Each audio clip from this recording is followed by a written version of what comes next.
We're going to look at ankle to knee pose, an extreme stretch of the piriformis muscle, one of the best hip openers out there, but a very difficult pose.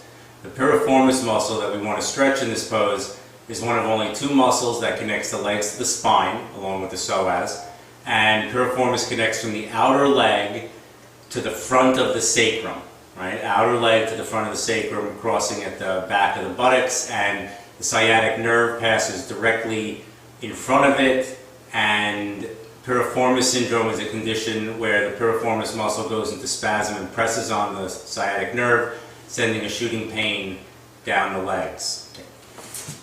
We're going to start here just to see if, let's say you do have tight hips, to see if even if you should be doing ankle to knee in the first place. A good way to check that is cross the right ankle over the left knee and bow forward.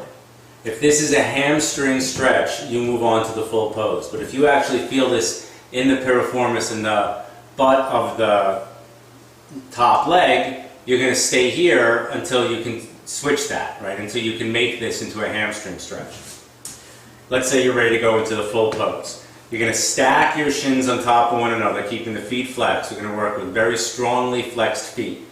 When you're in the right position, the shins stack on top of one another, and all you see is a triangle of mat between your legs, right? So you don't want to let that bottom foot come back towards the hip and pelvis at all. Once you have the legs stacked and the feet flexed, you lengthen up tall and try to come forward. Easier said than done for many people, and you're going to feel again a strong stretch in the piriformis.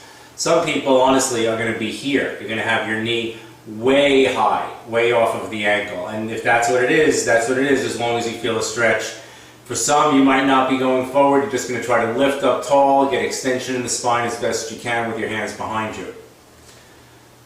One thing to think about is if it's easy for you, if you see I can just kind of flop forward into this, and when I first started doing yoga, everyone complimented me on how deep my ankle to knee pose was, but in the long run, that turned out to not be a good thing. I actually got injured quite a bit in the first few years of doing yoga, and one of the reasons why was I had very weak inner thighs and very lax glutes, and particularly piriformis was really loose. I have a very open turnout. I can turn my feet wide out to the side very easily, and that openness, which serves me in some ways, does not serve me in a lot of ways, especially when doing advanced yoga. You kind of need tension in this muscle, and over the years I've actually brought tension to the muscle by building my opposing muscle groups to balance inner and outer thighs and my glutes.